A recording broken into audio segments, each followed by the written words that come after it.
Are we on live? We are, yeah. Hello everyone. My name's Crispin Flintoff. I've been producing Stand Up for Labour shows for the past 7 years. I put on 250 shows. People have said to me, why are you doing a political meeting when you should be doing comedy? And I'll say the reason why is I do these shows because I think we need a Labour government. And we need more people to get active in politics. We need more people to become councillors, MPs, officers of the Labour Party. Now, what I've read from these small bits of this report that's been leaked has appalled me and appalled so many other people who are angry about the fact that it seems fiddled. The system in the Labour Party seems fiddled. There seem to be people at the top of the party who are doing whatever they like to get their friends through using false accounting practices. And that is and other issues, racist behaviour, personal attacks on people. It's been so unpleasant that the response reminds me of the how members were when we had the coup against Jeremy Corbyn in 2016. So I've set up this meeting and I hope that you can all see it and hear it well. I'd like to remind everyone who's attending this meeting that there are legal implications if anyone mentions anyone individually. That will affect me for Stand Up for Labour and also whoever is making any individual libel or slander. You mustn't mention people. Please can you be sure not to do that. Now the other thing is we've got to stop the meeting at 8 p.m. in order to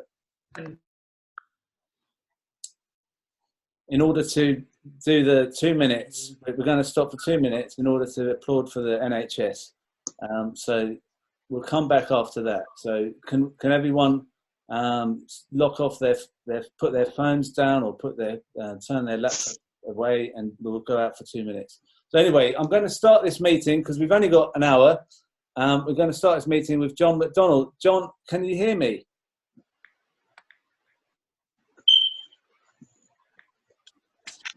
Right, good. Can you hear me all right? Yeah. Yeah. Yes. Okay. Look, let me just kick the meeting off. There's lots of speakers and there'll be lots of people who want to discuss the leaked report. Let's start off first of all with a health warning. What the report, as far as I'm aware, was commissioned quite properly by the General Secretary, Jenny Formby, as part of the submission to the EHRC inquiry into the Labour Party and its role in dealing with anti-Semitism within the party. The report was leaked unredacted. And to be frank, I think that's unacceptable because the report in the normal circumstances like this, if it goes public, it would be properly redacted and that would protect people. That's the first point. The second point is this. The report itself sets out a whole series of descriptions of what went on, but these are allegations. These are allegations at this stage. If true, they are extremely serious.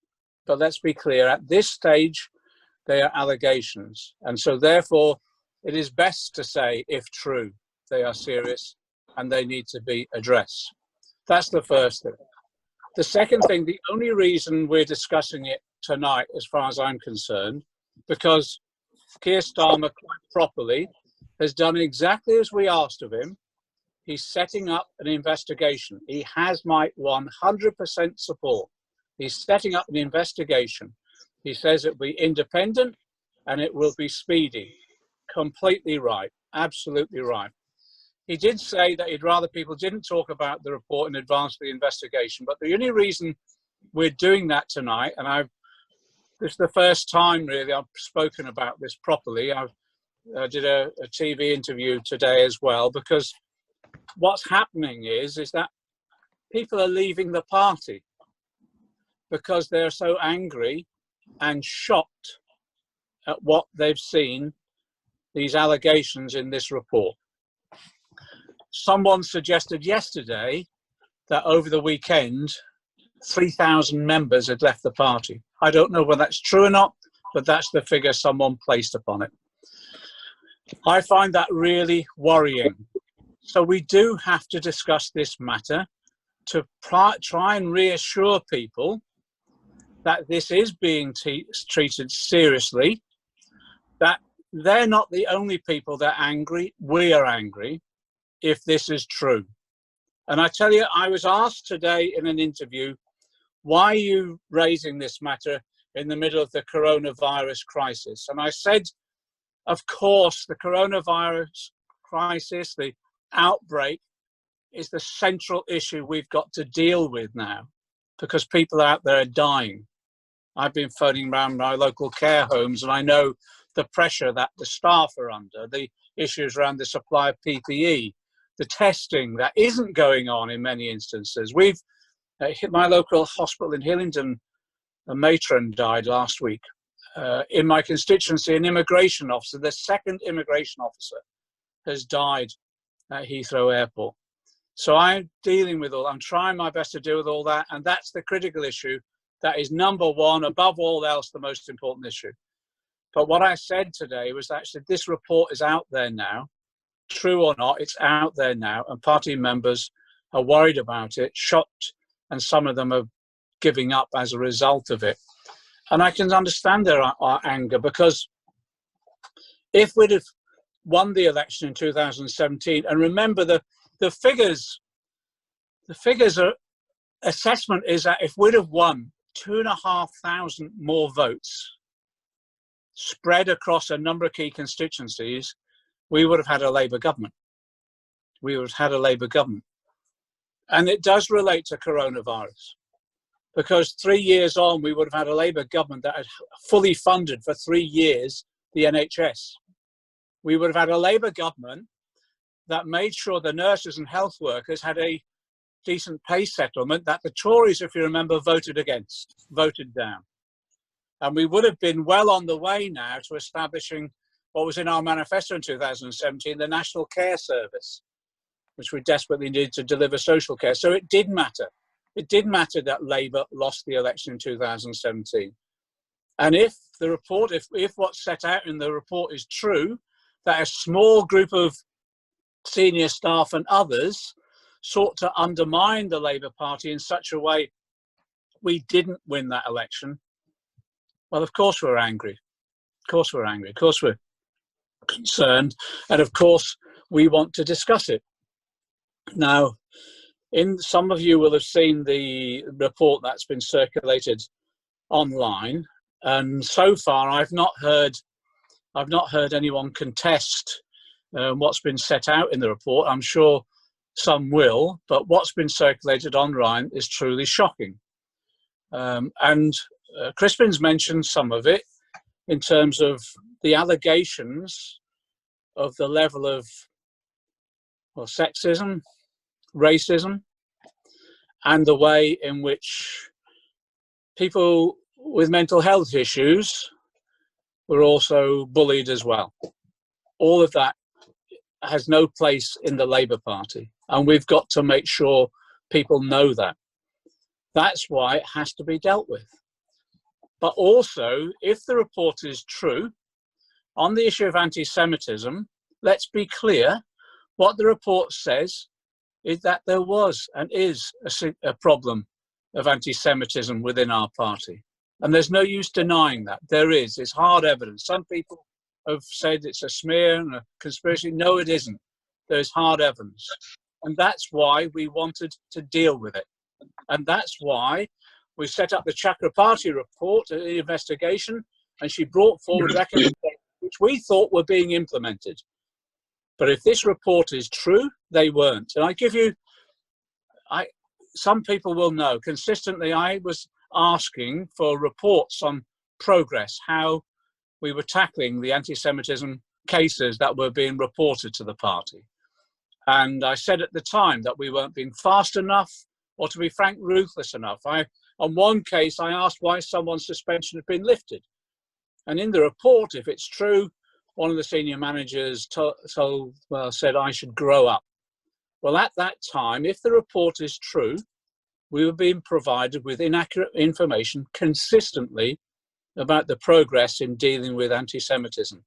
And that, in fact, if the report is true, the factionalism that was taking place was diverting from actually tackling anti-Semitism. Now, that lets everybody down. It lets the Jewish community down. It lets Labour Party members down. It also lets us down, who are elected members, who are going on television and radio to defend the party, thinking that actually all these actions were being taken when, according to this report, if it's true, were not being taken. Can I also say, if for those who've looked at the report, if it is true, we had large numbers of members being excluded from the party and prevented from participating in the democratic election of the leader of the party after the coup took place and Jeremy stood again as leader. In fact, if the report is true, there was attempts to try and prevent him even being on the ballot paper. That's unacceptable. That's unacceptable. That's not the culture that we expect within the Labour Party. Now, the key thing here for party members is to know that Keir is dealing with it. We asked him to launch an investigation. He has. We asked for it to be independent. He's given us assurance it will. We've asked him now that he should consult the NEC on terms of reference, and I'm hoping that is taking place. I believe it is. There'll be a proper discussion. And we said the investigation should be speedy. That's true. But I say this, if the investigation finds out that the facts in that the allegations in the report are factually correct and it is true what happened, if it is true, well, I expect action to be taken. But you know, also what I've said is that individuals mentioned in the report, if there are serious allegations, they should be treated like any other party member. And when there have been serious allegations against party members that are to be investigated, usually what happens is they're suspended from the party whilst that investigation is going on. So I've suggested that should be the proper route on this. And then if the investigation does find that the fact that the allegations in the report are facts, well, therefore, I believe the seriousness of what's gone on means that those involved in these activities should be expelled from the party and never allowed to rejoin. And if there are staff members still who, again, if this investigation finds that what's in the report is true, well, again, the party will have to take the appropriate employment law advice and take the appropriate action.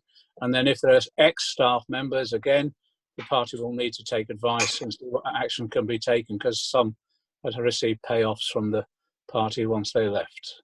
That's how serious it is. I treat it this seriously, and I want to reassure party members that we'll make sure that all of us, that this is dealt with properly and effectively. And I'm just going to say to people, don't leave the party. For goodness sake, don't leave the party. Stay with us, because we can sort this out. We can ensure this culture never, ever develops again if it is true what's set out in this report.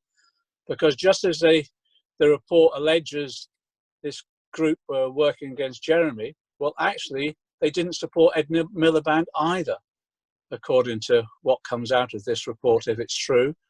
And you know, it's the sort of culture that they would not support even other leaders that come forward. And I just say this is to protect any other future leader, including Keir himself, from, if it's true, a cabal like this taking place that undermines our ability to go into government. And I'll finish on that. This is the tragedy, that if it is true what happened, what's set out in this report actually happened, if it is, we lost a Labour government.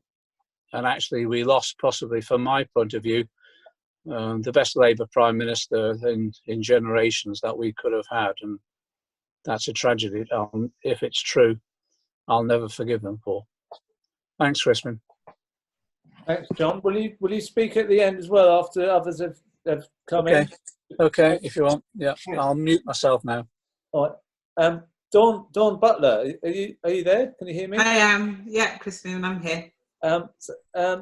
We've got to really move on now because we've got about 5-10 minutes till the NHS thing. But what's your view on the leak report? I mean, having heard what John said about obviously these are allegations and we can't really say they're true, or what's your feeling about the culture in the party that you've noticed from like the HQ and what the report was talking about, really?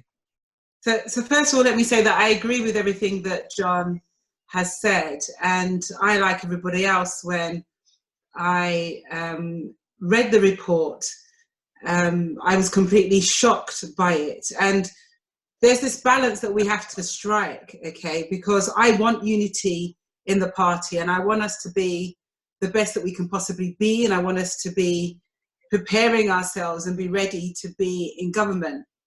But after reading that report and seeing just that section on myself, it didn't actually surprise me, because I faced a lot of hostility by a certain group of people, and I know that I was bullied and harassed, and there was racism, and I raised it. Of course I did, and that's why it's mentioned in that bit that was mentioned about me. But you know, as it settled with me that evening, I thought, well, actually, I need to say something about this, because it's wrong for me not to say something about it, because it mentions me.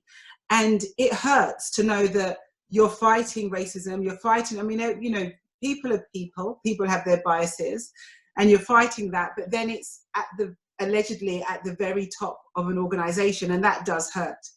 But the thing is this, that we do have to find a way to move forward, and I don't know what the terms of reference are of Keir's investigation. John says that it's what they've asked for. Well, I mean, I've not been consulted or asked about it, but I do hope it needs to be speedily, it needs to be quick. But during the campaign for Deputy Leader and Leadership, you know, they had said that they're standing on a zero tolerance platform, and that people would be suspended while an investigation takes place. And I understand people's frustrations around that. There should be people that should be suspended while the investigation takes place. That is a fair process. It happens all the time. It happens in the trade union movement. So I think there is a lot to be done to show that this is being taken seriously. And I'll end on this. We talk about losing heartlands in the Labour Party. We are at risk of losing a huge heartland of our party, and that is Black people, you know, that is African Caribbean and Asian people and people of colour. We are at risk of losing that core group of people who have stood with Labour through thick and thin, you know. And I think that we need to, this is a testing point for us that we really need to address, because I've had so many people who have left, and some people I've said, don't leave, just let your membership lapse for a while and then let it calm down and then rejoin, because I'm just trying to keep them connected and engaged, and it's really hard. Yeah. Well, thank you, Dawn. I'm going to move on now to Matt Wrack. Are you there, Matt? I am. Hi, Crispin. Can I just introduce you as you're the General Secretary, aren't you, of the FBU? Think so, yeah. Yeah, I get these titles wrong, but General Secretary, and the FBU re-affiliated with Labour just after Jeremy was elected leader. So you've decided the union have decided to invest in the Labour Party. How do you feel having read the leak?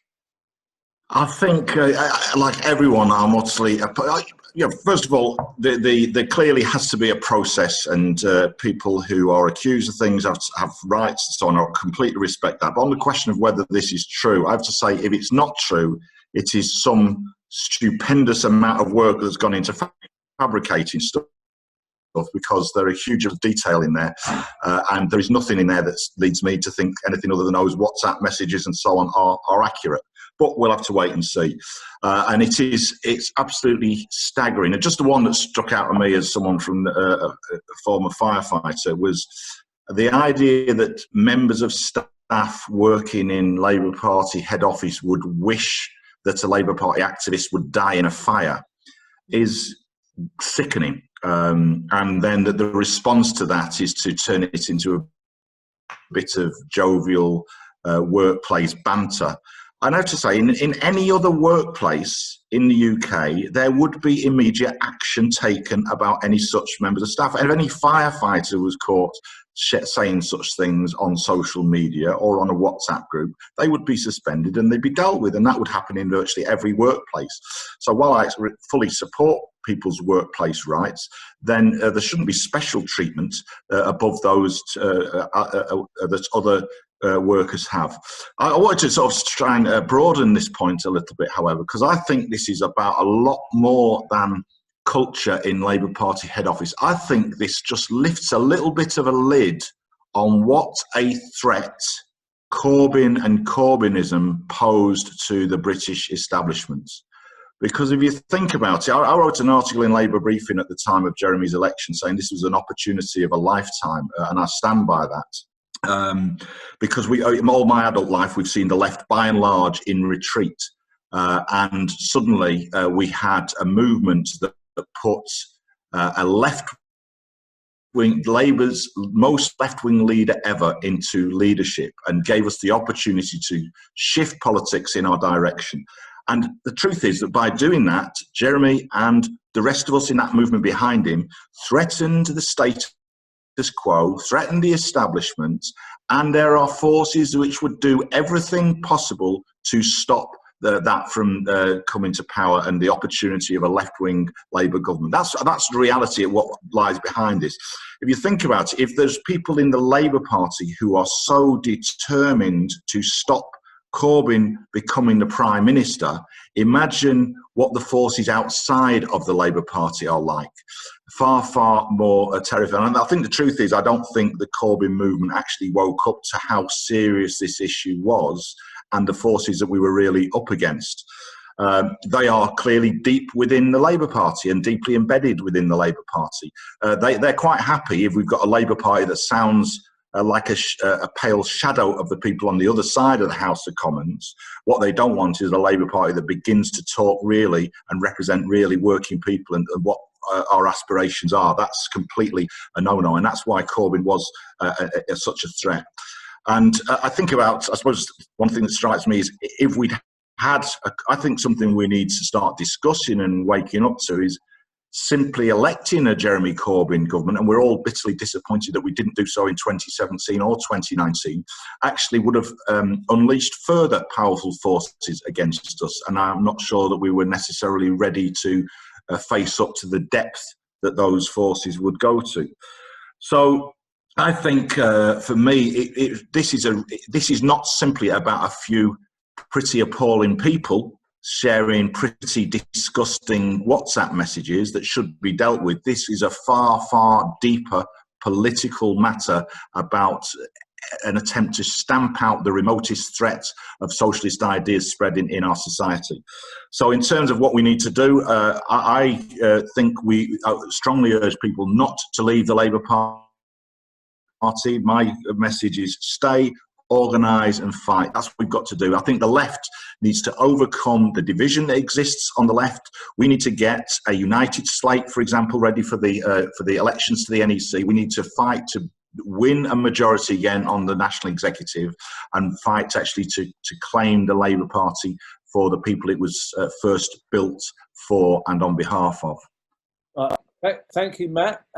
We're going to take a break. This is the timing of all this has gone totally out of window from where we thought we'd be. But what we're going to do is we're going to have to adapt to it, and we're going to honour the NHS by doing a 2 or 3 minute break now while we applaud the NHS. So I'm going to go away from my laptop and start banging one of these pans. So.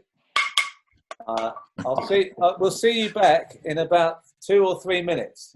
We have a little pause here.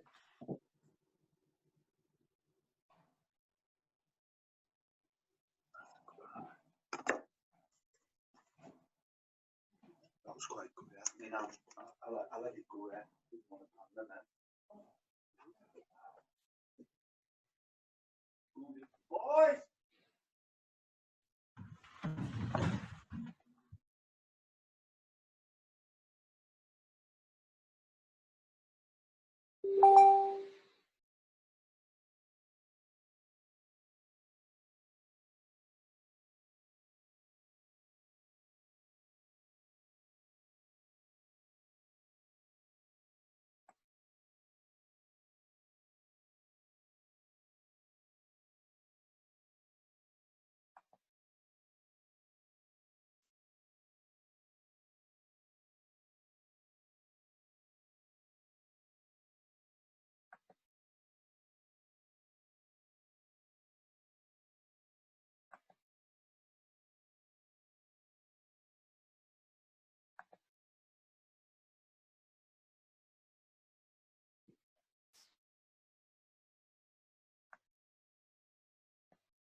Hello again, everyone. Has everyone finished with the applauding? So we'll carry on. We'll carry on where we were, and I've just been messaging a few people. We're going to extend the meeting maybe by up to half an hour because of it's just running longer than I expected. But I think that is actually to be expected.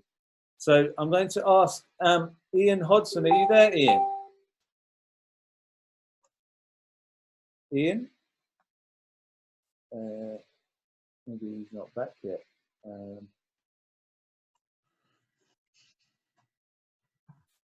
Is Ian there? Can you hear me, Ian?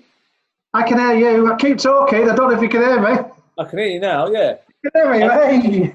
Good to see. Look, I'm just talking to Matt Wrack there. I mean, you're from another affiliated union. What's your view on what you've heard of this leaked report? I mean, quite clearly, we're probably the same as everybody else. Quite shocked by what we've read. I mean, I obviously agree that the people named in the document and the way that it's come out is very unfortunate for us to actually be able to identify them. I mean, obviously that needs resolving. It shouldn't have happened in the way that it's happened. I mean, obviously, quite clearly, if it's true that the Labour Party lawyers had decided that they weren't going to provide it to the EHRC, we need an understanding of why they were intending to do that as well, because quite clearly that document lays out that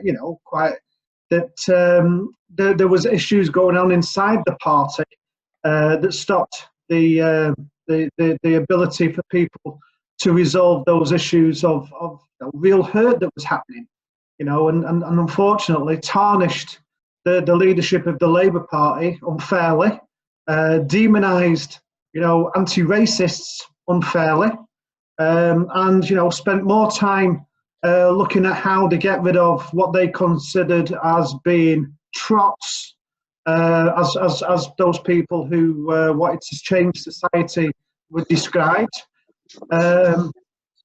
which is very, very disappointing. I mean, and obviously from a trade union that represents some of the lowest paid workers in this country, we feel like that we've been defrauded in many ways, because our members have put their hard-earned money into getting the change in the society that we believe would address some of the ills that a lot of our members are suffering.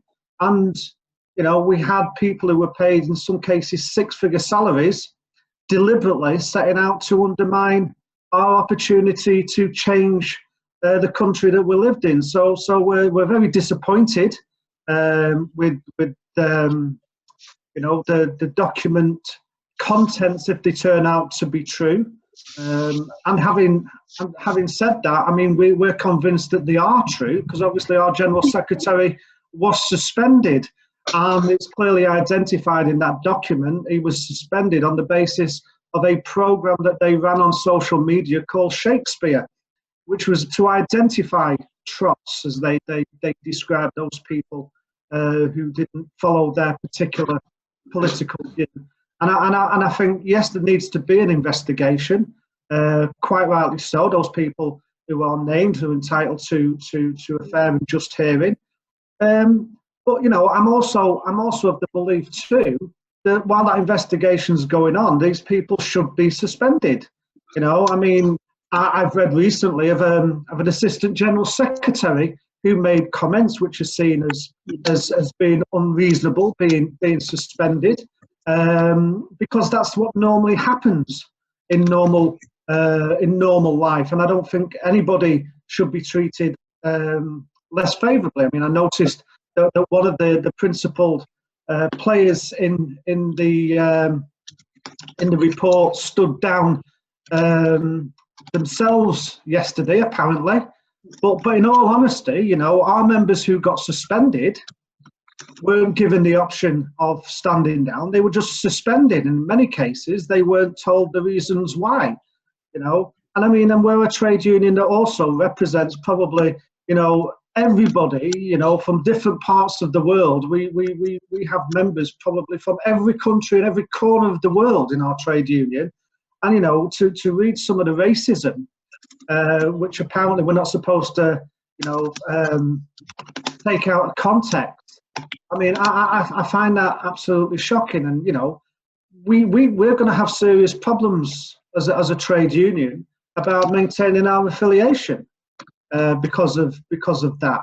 And, you know, to me and to many of us, you know, who have fought long and hard for a Labour government, it's not a very nice position to find yourselves in, because, you know, I still believe that the Labour Party is the best vehicle we have to change the society that we live in, that will give people on low pay the best opportunity to improve their standard of living, that will give people who are not in decent homes the opportunity for better housing, that can get, you know, better work under a government would be under a Labour Party that we elect into power. You know, that the NHS would be funded, and, you know, this has been a fraud in my opinion, and many in our executive that's been committed on the British public, because, you know, we was playing with our hands tied behind our back, fighting the media, and unfortunately,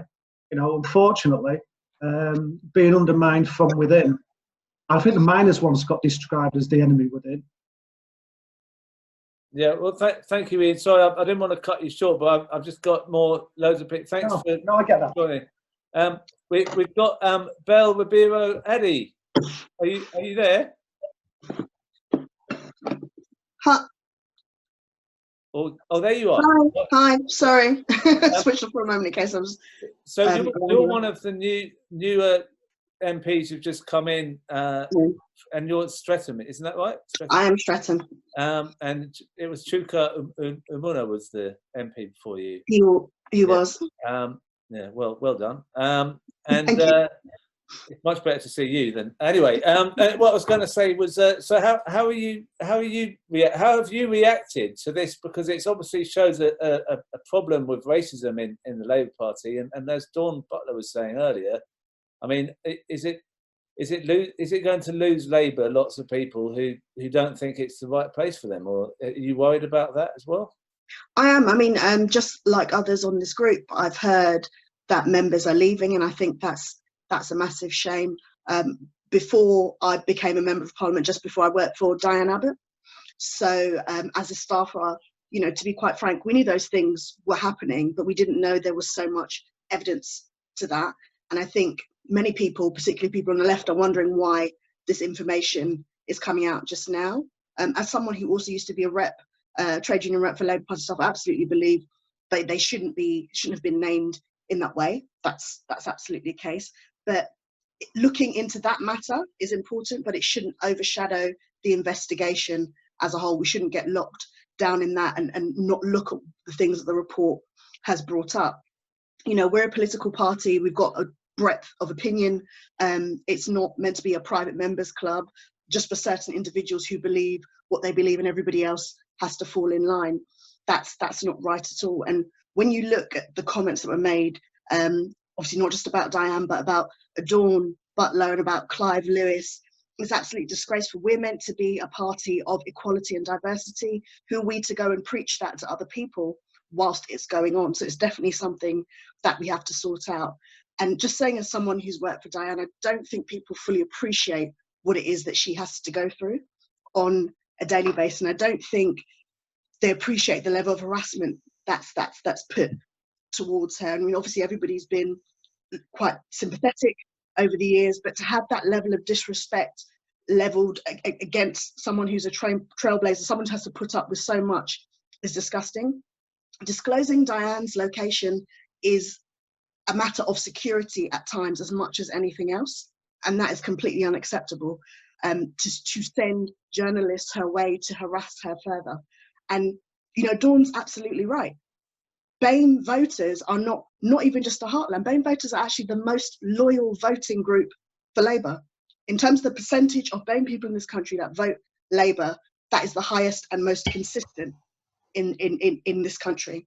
So I think we need to think about what it looks like to blame members for people like Diane, like Dawn, and like Clive to be treated in such a disrespectful way, how it makes them feel. And I've seen a lot of that coming out from members and on social media. We must absolutely, you know, due process, a redacted report, people's names shouldn't be mentioned, but it is our rules now that where individuals have, you know, done something which warrants an investigation, they should be suspended. And yes, the elements of the report are yet to be proved, but some of those things are serious enough. And I think people won't believe raw action is being taken until the rules of the Labour Party are applied to everybody. And it doesn't look great if at this moment they're not being applied to people who engaged in racism and sexism. Right. Yeah. Well, thank you for that. I'm going to move on to James Schneider, who was working in Momentum and also in Jeremy's office before the 2017 general election. And obviously you were in contact with the HQ at the time, weren't you, James? Yeah, I mean the report is shocking, but it's also clarifying, and I hope that we all use it as a moment to educate ourselves, kind of how Matt was saying about the hostility to a project to liberate all people for a socialist government and an anti-imperialist government, and it sort of confirmed. You know, if it's true, it's confirmed all of my worst fears, or all of our worst fears from when we were in the 2017 election, because it felt like we were fighting with one arm tied behind our back at times, that there were efforts to slow walk things, to not get the reason those rallies were so big, generally speaking, the big open air ones, was not because the party staff was organising or the regional staff was organising for them. It's because postcodes was text to Momentum activists who then went and promoted them quite often.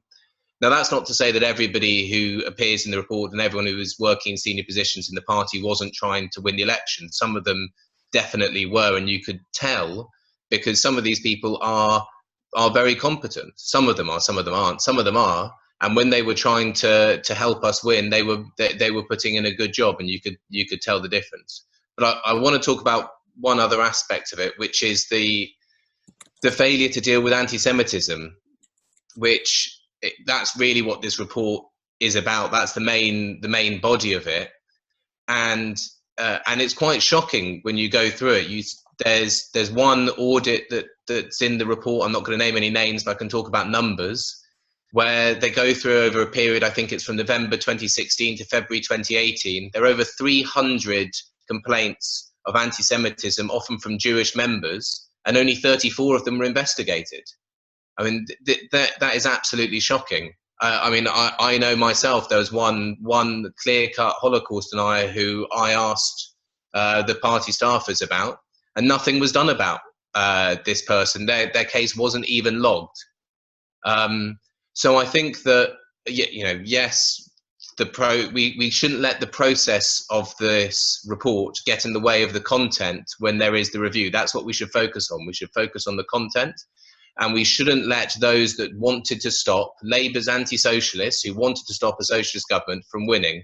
So everybody is right that we should stay in the party. We should all work together to advance to have a socialist, anti-racist, anti-imperialist party that can get into government, win, and that can transform this country and work in partnership with other progressive forces around the world to improve the world. Right. So Andrew, your picture broke up a little bit, but thank you for that. Now I'm really looking for Andrew Fisher. Are you there? Is anyone know where Andrew Fisher is? Is he there? There's so many Andrews. There's 4 Andrews here who are just called Andrew. So I think if someone would be able to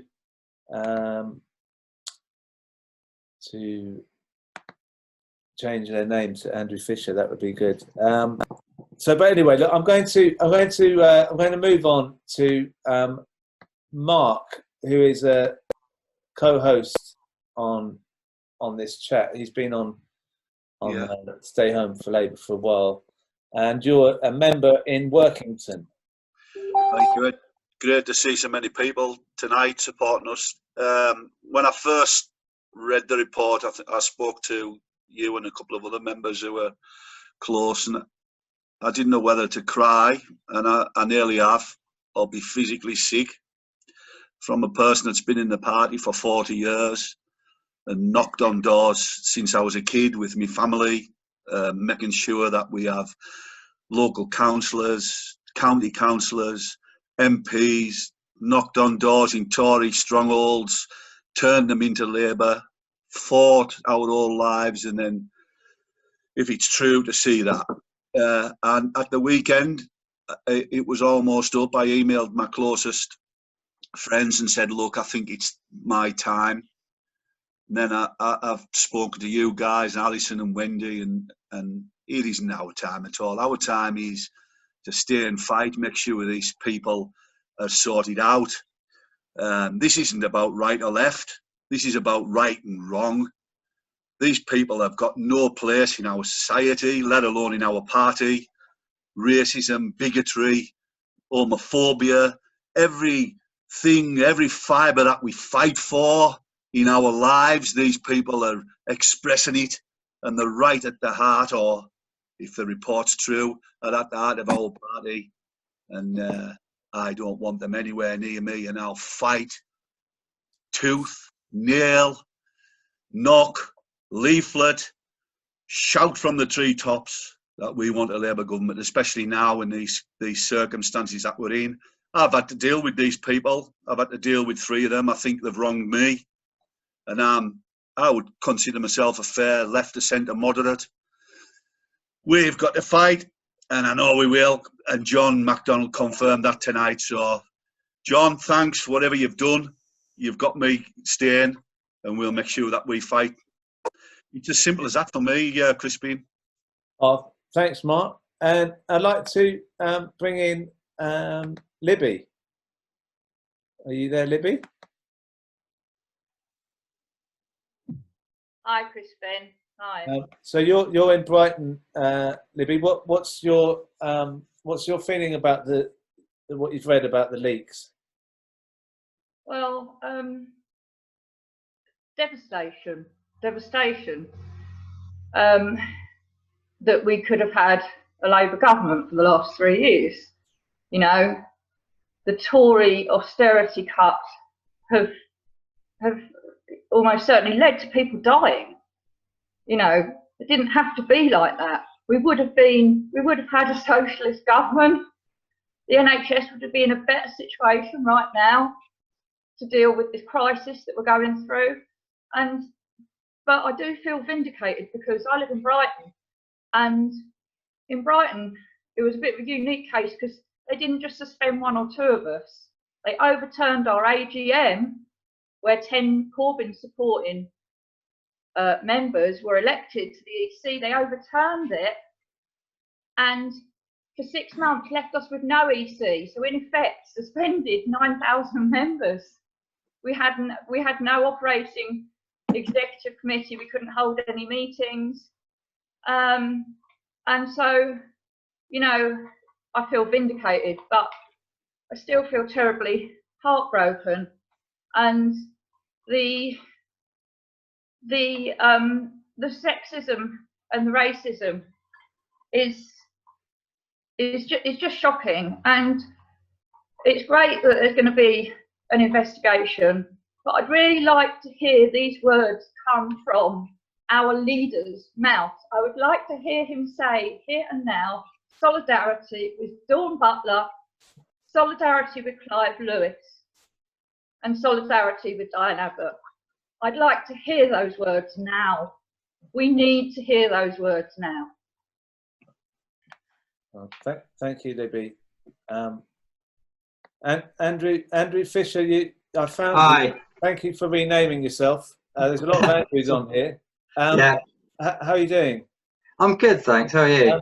Yeah, I'm good. It's just I'm pretty choked up about this report, I have to say, because I did think there was some strange things going on in my personal experience, but I didn't understand that it wasn't just about me, because I'm a bit self-centered. I thought it was all about me, but actually it seems like everybody was experiencing this problem.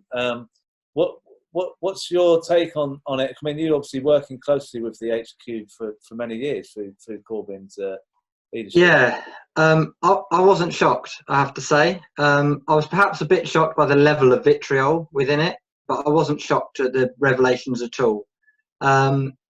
It's an honour to work for the Labour Party. I started working for Jeremy on the 12th of September 2015, the day he won the Labour leadership. And anyone who's worked for the Labour Party, as James has, will know that the vast majority of Labour Party staff are utterly professional and put in huge amounts of hours above and beyond what they're contracted to do. James definitely did. I did. You know, loads of others did. People who are on the right of the party too, as well, to be fair. And most are professional. But what you saw there is this is a culture that allegedly goes right to the very top, or did. Doesn't now. Obviously, we've got different staff in place, but at that point did. And I think what you saw is, you know, if you just think about how gratuitous some of this was, secret funds going to an election centre that none of us knew existed to shovel money into the seats that were ultimately rock solid safe of MPs they liked. Completely underhand. Now, whether that's within electoral law, and if true, time will tell. The manifesto was leaked, of course, in that election. Now, as it turned out, that worked out really well. But that wasn't the intention of the people that leaked it. Very clearly. So there was a whole load of things doing on, and you've seen it in their own words, if true, that people were willing senior people were willing the party to lose. And I'll just give one example of that in the text, because people won't have read all 860 pages like a sad case like me has. You know, one of the senior members of staff says, "They are cheering and we are silent and grey-faced," the opposite to what I'd been working towards the last couple of years. Now, a couple of minutes later, the then most senior member of staff in the organisation says it's going to be a long night in reply. And this is an election where, I don't know how you felt when that exit poll came in. I was jumping around, so was James Schneider, because we were in the same room at the time. It was just like, bloody hell, you know, we've done all right. We haven't won, but my God, we've done a lot better than everyone said we had. And to think there were people sat around us going, oh no, they've done all right. You know, it's just appalling, really. I mean, along with obviously the other stuff that's in there, the misogyny against women staff members. I mean, some of the language used against other females, my comrades, female members of staff, is appalling. The racist stuff against some black women MPs is appalling. And you know, there's other stuff in there as well, like some of the most senior staff in the party were discussing launching another coup in early 2017. Not just the one that happened in 2016, but another one. I mean, it's clear some members of staff weren't doing the jobs that we as Labour Party members, as trade unionists who pay their affiliated fees as well, you know, expect them to do for their money. And that, I think, is more serious than, you know, members of the party who have said things on Twitter or Facebook or whatever else. This is of a whole magnitude greater. And I think it's surprising that, as far as we know, none of them have been suspended pending investigation yet. I concur with what John McDonnell said at the beginning, though. I think it's an opportunity for Keir Starmer, if he takes it, to kind of really set out. He is dedicated to unity, and people who are actively trying to undermine that, you can disagree, you can have very forceful, sharp debate, but if you're trying to undermine the party completely as an organisation, you know, frankly, you're not welcome, and that should be the message that comes out of this, obviously, if proven. Well, thank you, Andrew. I'm going to bring in Pamela Fitzpatrick, who was the Labour candidate in Harrow East. Are you there, Pamela? I am. Yeah. Can you hear me? Oh yeah, I can see you as well. Yep. Okay. Great. Hi. So you know what, I've seen some of your posts on Facebook. You say that you're getting lots of messages from people who are really disappointed. I mean, I can't believe the reaction that I've been getting on Facebook. So many people are angry about this in a way that I haven't seen, as I say, since 2016. Yeah. What's your feeling about this? Do you think this is going to make the Labour Party's future difficult, or do you think we can get through this? How do you think we're going to do that? Okay. First of all, I think like many people, I was shocked by the report. Shocked is putting it too mildly. Shocked at the sheer viciousness within the report, but I wasn't surprised because I've been a councillor since 2014 and a parliamentary candidate in the last election. I was one of the early selection candidates, but I've been on the rough end of this sort of treatment for years. And I know many of the others on here probably have had the same experience. So when I saw the report, it didn't surprise me at all because I know that is going on. Now, whether it's rightly attributed to the individuals in that report, I can't say, and only an investigation will. But it goes much wider than a few staff at head office because it's throughout the Labour Party. I have to say, I mean, I've come across so many wonderful staff in the Labour Party, so it's not everybody, and I'm sure they must feel terrible that they've been all tarred with the same brush at the moment. I don't intend to do that. But it is much wider than at HQ. It's in the CLPs. We all know that about how some of the constituencies are controlled and that people are bullied out and can't attend meetings. We know that happens. So the future of the Labour Party. In my day job, I run a law centre. I've seen what people have had to put up with under austerity. I've seen the deaths due to austerity. So not just deaths due to COVID, unnecessary deaths. And I feel so angry because I know that somebody has deprived us of a Labour government and a decent socialist prime minister. So where are we now? So again, thinking about my own job, if some member of staff had brought me a report like that, I would not be investigating why the report was written. I would be looking at the content and be horrified and doing something about it. So we're told the report was not going to be submitted to the Equalities and Human Rights Commission. Okay, I don't know why that is. Lawyers have decided that. There's all sorts of reasons lawyers could have advised that. But what I don't understand, and I have asked this question to Jenny Formby, is what did Keir Starmer do upon receiving that report? Did he do anything? Did he contact people and say, this is terrible? Can you look into this? Have these people been suspended? Nothing's happened to them. So, you know, we have some people who have the luxury of standing down. In 2016, I was one of the many people that were suspended, you know, on the trot kind of hunt. And none of us had the luxury of standing down. We were humiliated. And I think really there has to be some proper due process, or I'm sorry, the Labour Party looks like it is failing. It's failing women, it's failing Black people, it's failing disabled people, unless some action is taken now. And an investigation, an independent investigation, who is independent? Who really is independent? Who's going to decide the independence of the independent investigator? Is it going to be the leadership? You know, I have real concerns about that. I have concerns about the manoeuvrings, about who's going to be appointed to senior posts, you know, if the rumours are true and that the report was sat on. So I think in order to get our house in order, the very, very first step has to be tomorrow that all those people named are suspended pending a proper, full investigation in the normal way that we would expect. I would also ask the question, we're told there's going to be an independent investigation. Has it started? Has anybody been identified to undergo this investigation?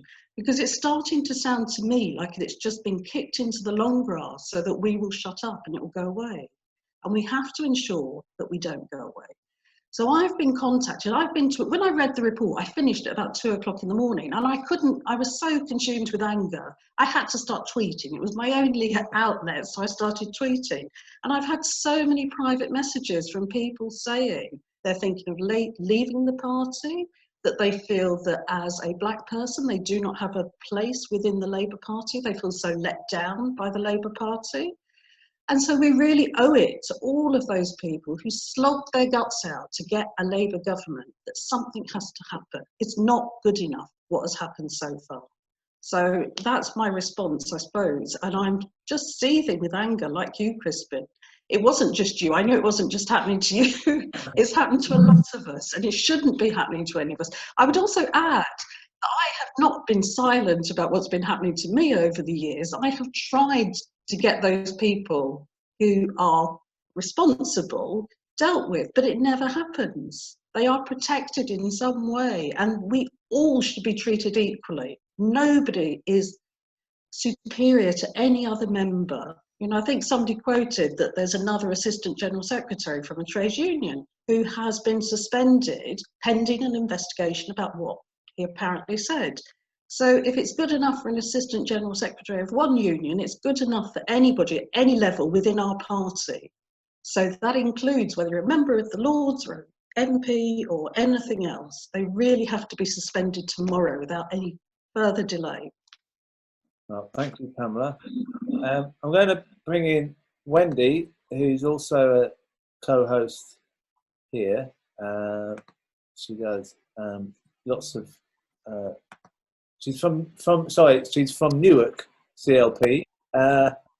Wendy, can you hear me? Yeah, I can hear you, Crispin. So, what's your take on the leaked report? Yeah, I think the comments we've heard echo all mine, especially the last one. Thank you, Pamela. I agree with you entirely. And so, yes, I'm just devastated, and I'm devastated not only because this is the Labour Party and we're all members, and we've all been abused. We've all been abused in a way, haven't we? You know, all the work that we put in and all the time it was being undermined, and we were working our socks off night and day, and we were so hopeful, and we had such a surge in that election, and we knew that we could win. And when I think about the reason now in black and white, yes, it has to be proved, blah, blah, blah.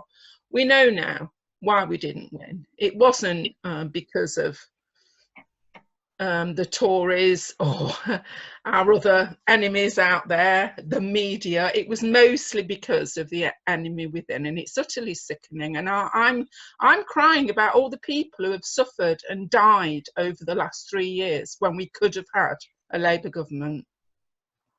Yeah, thank you, Wendy. I'm going to bring in Ribiero from Oxford. Is it Oxford East? I'm in the other Oxford one, Oxford West and Abingdon. Oxford West and Abingdon. Right, sorry about that. Okay. So, what's your response? You're quite a fairly new member. You joined after Jeremy Corbyn became leader. How do you feel having read what you've read from these leaks? Yeah, so I joined in 2016 and sort of didn't become active until about 2017, 2018. But very quickly I sort of took on positions in my CLP and ran for council, etc. But what was really noticeable to me was sort of the level of hostility towards people who were quite new joiners wanting to get involved. I mean, overwhelmingly there were people who held views associated with the left of the party at the time. But yeah, they were treated with suspicion, as I was. You know, organising in sort of more creative ways, less traditional ways, was sort of, there were various barriers around that, and it just seemed to me a very odd way to approach people wanting to get involved. It sort of felt like, you know, we're trying to do more to get Labour support, build Labour in communities, and yet there are people who are supposedly in the same party, members, long-standing members, who are actively trying to stop that. So it was very, very strange. And I think in terms of the abuse and the hostility, that's something that I faced as well, and I've raised and tried to shine a light on. But yeah, again, there was a level of hostility that I've never encountered before in any other space, whether that's in my work life or at university as a student, whatever. And to see that in an institution like the Labour Party, which is supposed to be fundamentally about equality, I think is really, really shocking. And the sort of evidence that's in the report, which, you know, 860 pages, that for there to be that much evidence of systemic racism, misogyny, a culture of vindictiveness and hostility and sabotage, I think is quite, if obviously it's true.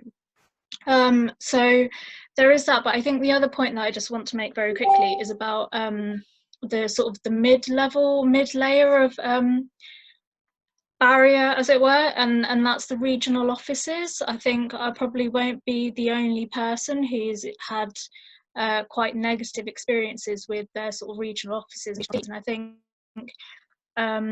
certainly from seeing what's in the report, again, if the contents are true, that there is a tendency on individuals in CLPs to rely on their regional offices to support them in quashing political activity, putting up barriers to activists and activism, and you know, there's this enormous level of opaqueness. You rarely get a response from people in the regional offices, and yet you know they're the ones behind the scenes making the decisions and pulling the strings. So I think very last point, because I know there's lots of other people that want to speak.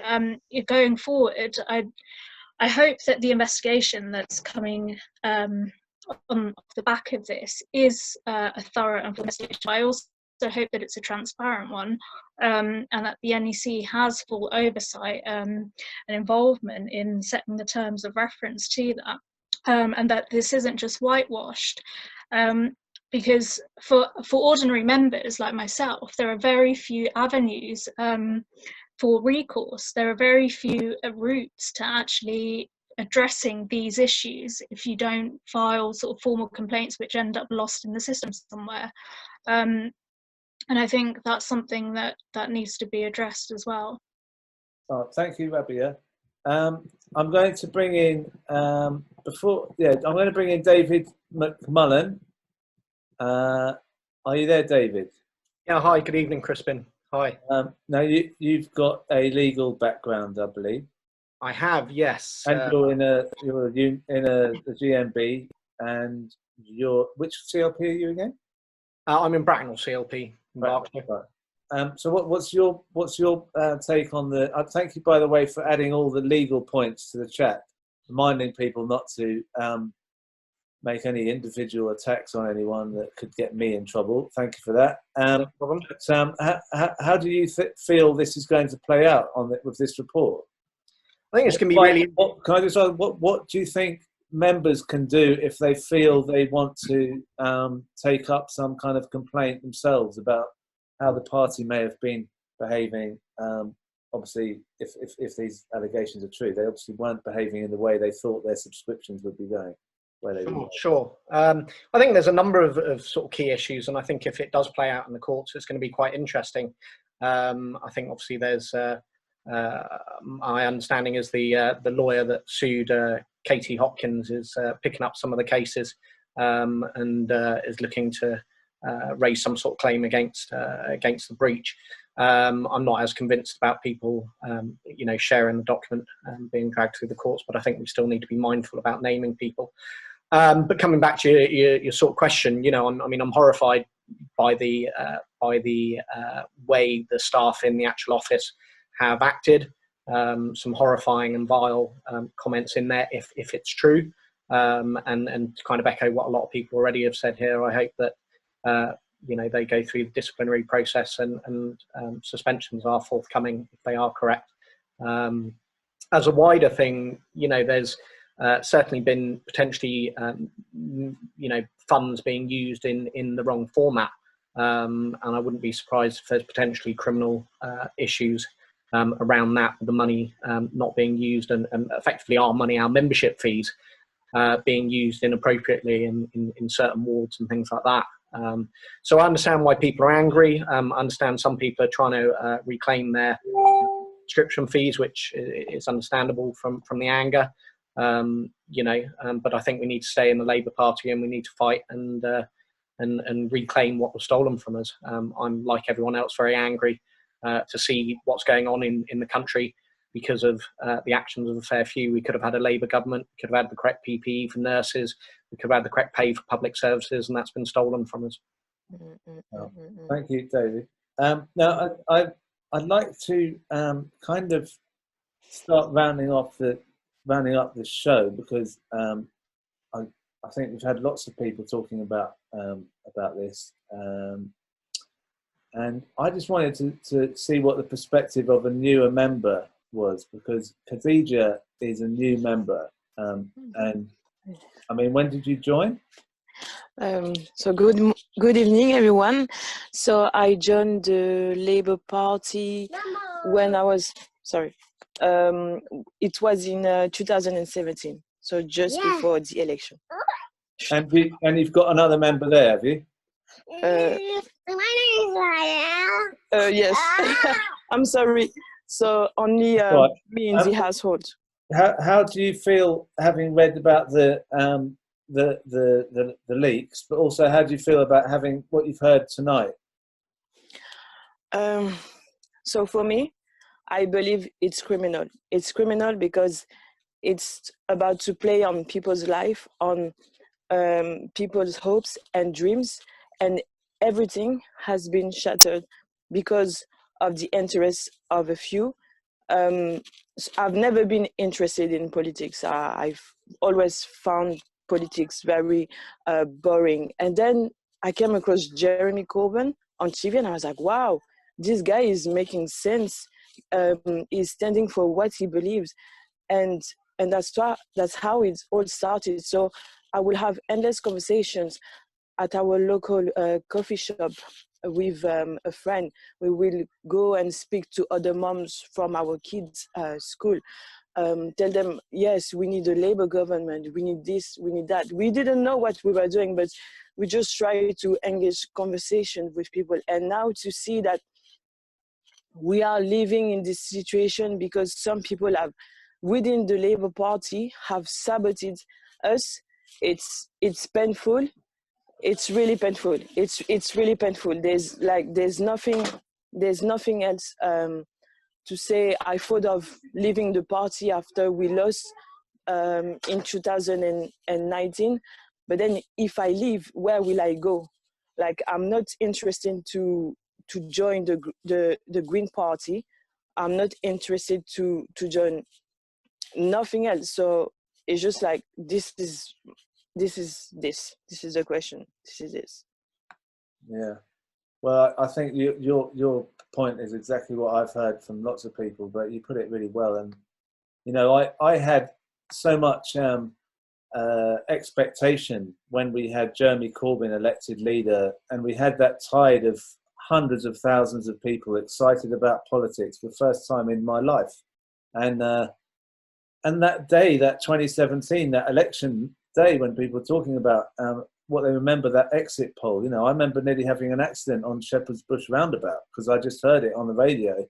And it was the atmosphere was so exciting that we could move and change things. And to just see that at the same time, people were seemingly, allegedly undermining all of our dreams. And those people just seem to be in some kind of ivory tower where they're so disconnected from the grassroots. They're so disconnected from real members. I mean, I've been to like 200 and more constituencies doing Stand Up for Labour, and the members are fantastic. And they're not trots, and they're not, and even the people who we call Blairites, they're not all that bad. No one in the party's bad. We're all trying to do the right thing, but they're being manipulated by these other people. Anyway, it's not about me, as I said earlier. It's not about me. So I better leave it now with. But go back to John. Are you there, John? Let me see if I can find John. Is John there? Oh, is he there, John? Oh. Unmuted. There. John, can you hear me?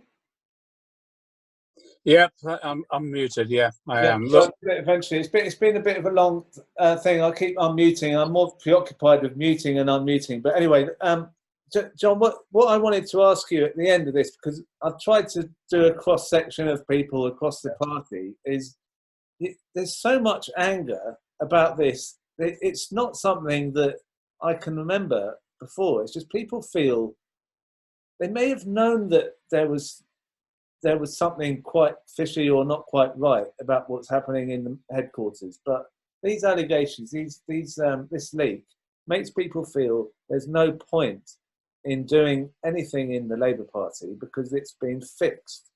And that would not just be the HQ, but people have mentioned region and how people block other people's progress.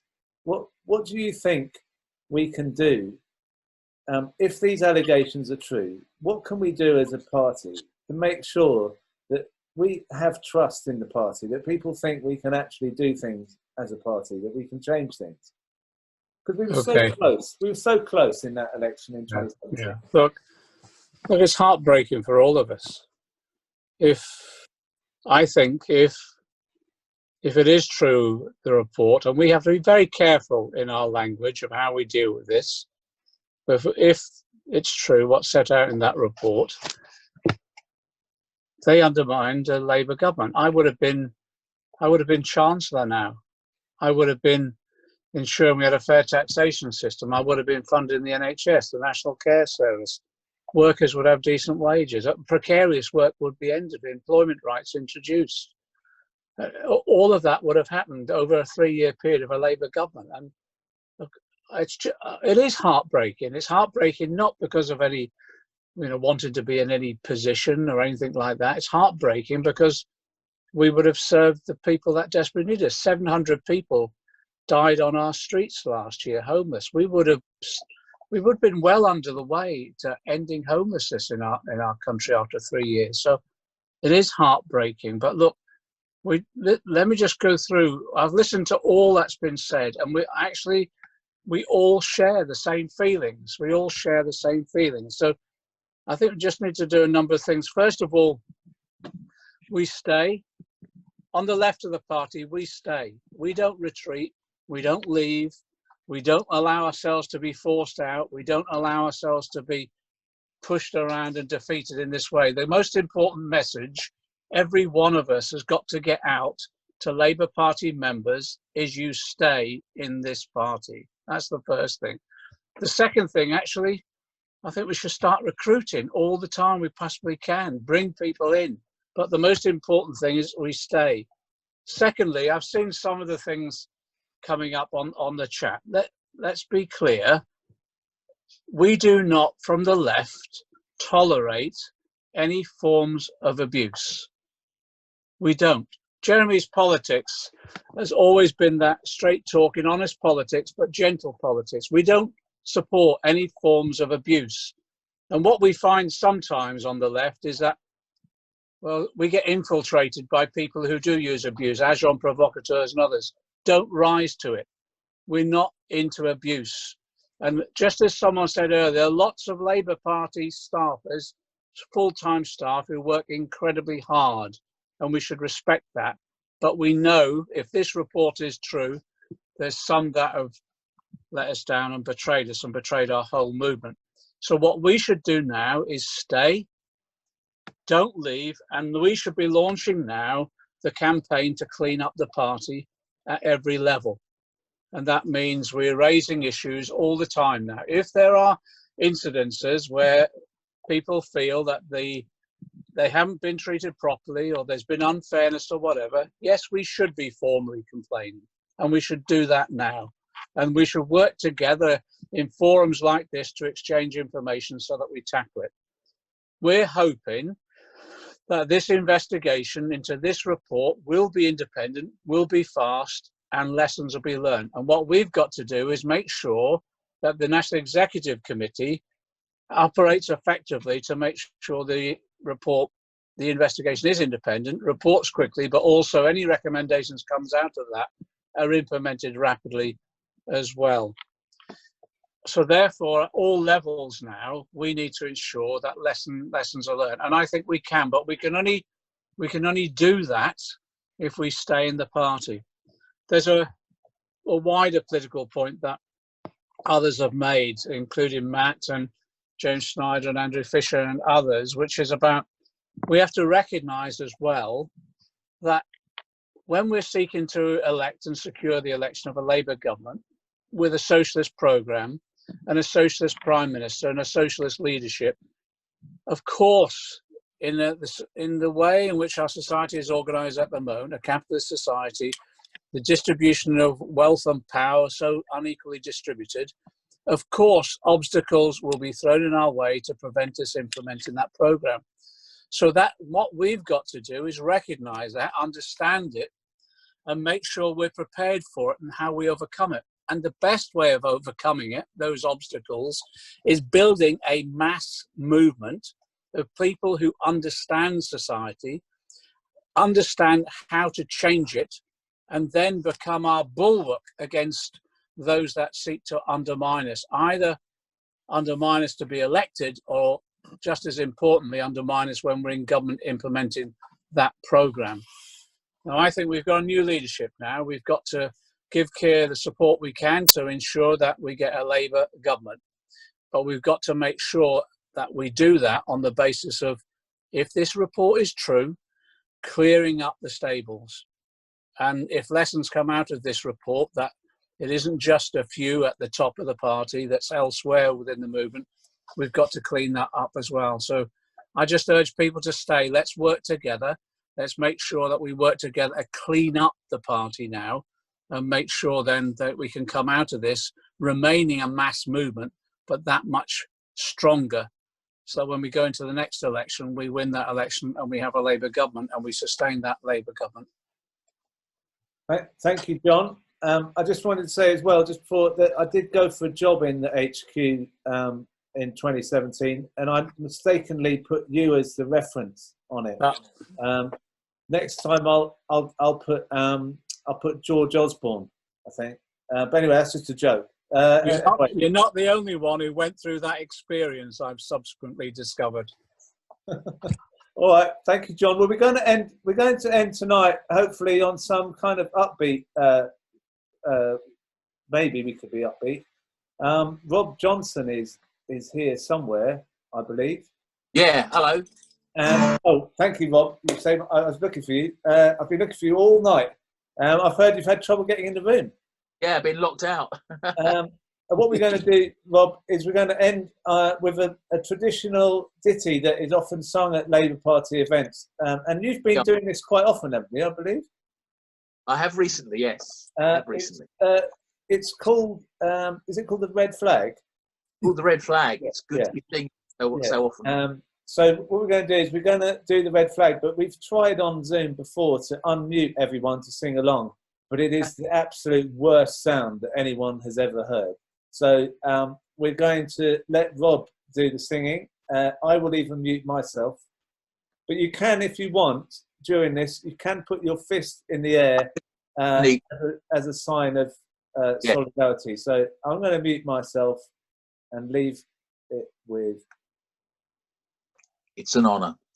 The people's flag is deepest red. It's shrouded off down martyred dead. And ere their limbs grew stiff and cold, their heart's blood dyed its every fold. So raise the scarlet standard high, within its shades we live or die. Though cowards flinch and traitors sneer, we keep the red flag flying here. It waved above our infant might, when all ahead seemed dark as night. Its witness many a deed and vow, we shall not change its colour now. So raise the scarlet standard high, within its shade we'll live and die.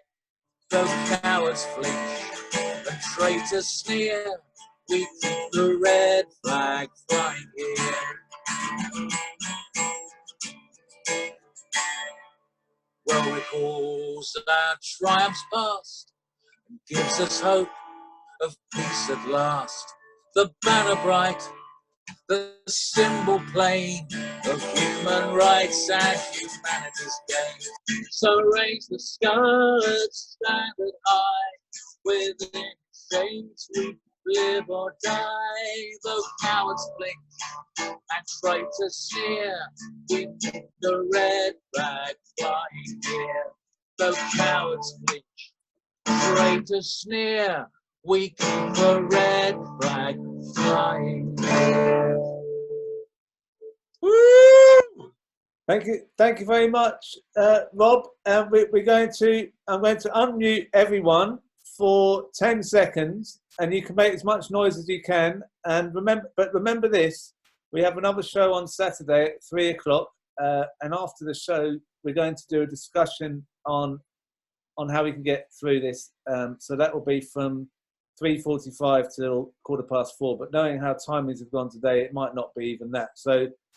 Anyway, so come back at 3 o'clock on Saturday if you want to catch up with comrades, and we'll do it all again. So thank you to everyone who's spoken, and thank you to everyone who's turned up to watch it. And please make as much noise as you like.